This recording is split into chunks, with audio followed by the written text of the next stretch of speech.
Hi viewers, இன்னைக்கு பிசிபிலாபாத் எப்படி செய்யறதுன்னு பார்க்கலாம். அதுக்கு தேவையான பொருட்கள்: ஒரு கப் அரிசி எடுத்து அரை மணி நேரத்துக்கு முன்னாடி ஊற வச்சிருங்க. எந்த கப்பில் அரிசி எடுத்துருக்கீங்களோ அதில் அரை கப் துவரம்பருப்பு எடுத்துக்கோங்க. சின்ன வெங்காயம் ஒரு கப் எடுத்துக்கோங்க. அது கட் பண்ண வேணாம், முழுசாக போட்டுக்கோங்க. 5 பூண்டு எடுத்து உளிச்சு வச்சுக்கோங்க. வாழைக்காய் ஒரு அரை வாழைக்காய் எடுத்து கட் பண்ணி வச்சுக்கோங்க. வாழைக்காய் எப்பயுமே கட் பண்ணோன்னே தண்ணியில் போட்டுக்கோங்க, இல்லைன்னா கருத்துரும். கத்திரிக்காய் 4 கத்திரிக்காய் கட் பண்ணி வச்சுக்கோங்க, அதுவும் தண்ணியில் போட்டுருங்க.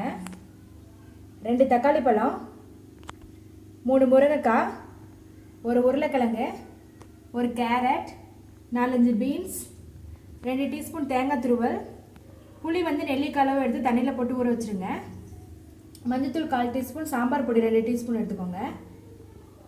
பிசிபிலாபாத் தயார் பண்ண ஒரு ஸ்பூன் வர கொத்தமல்லி, ஒரு ஸ்பூன் உளுத்தம்பருப்பு, கடலப்பருப்பு ஒரு ஸ்பூன், 1/4 டீஸ்பூன் வெந்தயம் எடுத்துக்கோங்க. ஒரு 4-5 வரமிளகாய் எடுத்துக்கோங்க. நெய் 2 டீஸ்பூன் எடுத்துக்கோங்க. தாளிக்க கடுகு, ஜீரகம், தேவையான அளவு உப்பு. ஃபஸ்ட்டு வானலில் 1 டீஸ்பூன் எண்ணெய் விட்டுக்கோங்க. கடலப்பருப்பு போட்டுக்கோங்க.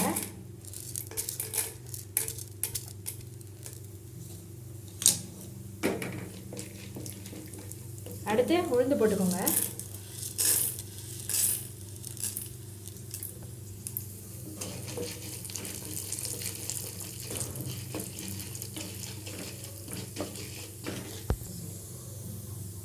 இப்போ வெந்தயம் போட்டுக்கோங்க. கொத்தமல்லி போட்டுக்கோங்க. நல்லா பொன்னிறமாக வருங்க.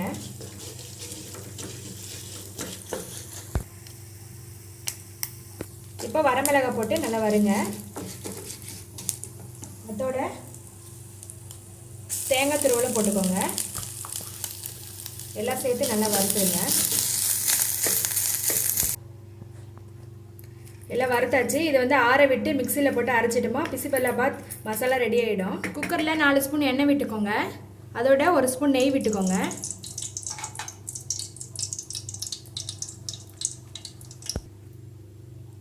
கடுகு போட்டுக்கோங்க. எண்ணெய் காஞ்சதும் கடுகு பொரிஞ்சதும் ஜீரகம் போட்டுக்கோங்க.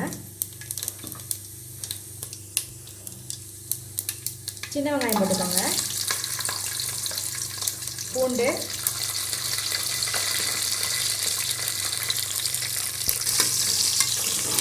நல்லா வதக்குங்க.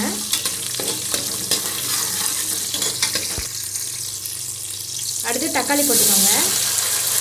தக்காளி நல்லா வதங்கட்டும்.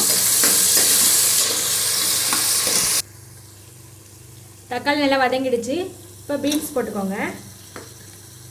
உருளைக்கிழங்கு, கேரட், முருங்கைக்காய், வாழைக்காய் தண்ணி வடிச்சிட்டு போட்டுக்கோங்க.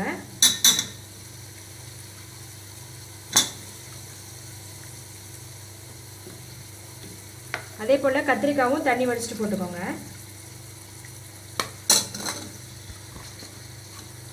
நல்லா கிளறி விடுங்க. நல்லா வதக்குங்க. 1 நிமிஷம் நல்லா எண்ணெயிலே காயெல்லாம் வதங்கட்டும். இப்போ மஞ்சத்தூள், சாம்பார் பொடி போட்டுக்கோங்க.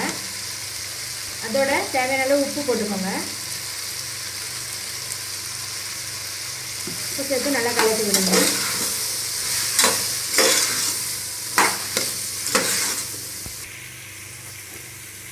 அடுத்து புளி கரைச்சி ஊற்றிக்கோங்க. அதோட பிசிபிலாபாத் பவுடர் இருக்கு இல்லைங்களா, அது போட்டுக்கோங்க.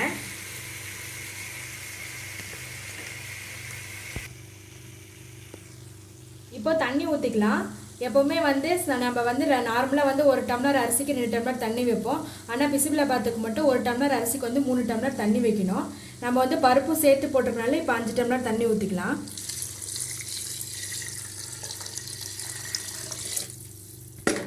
நல்லா கலக்கி விடுங்க. தண்ணி நல்லா கொதிக்கிட்டோம். தண்ணி நல்லா கொதிச்சிருச்சு. இப்போ இதோட 1 ஸ்பூன் நெய் விட்டுக்கோங்க. அடுத்து பருப்பு போட்டுக்கோங்க. பருப்பு ஒரு 5 நிமிஷம் முன்னாடி தண்ணியில் போட்டால் போதும். அடுத்து அரிசி போட்டுக்கோங்க.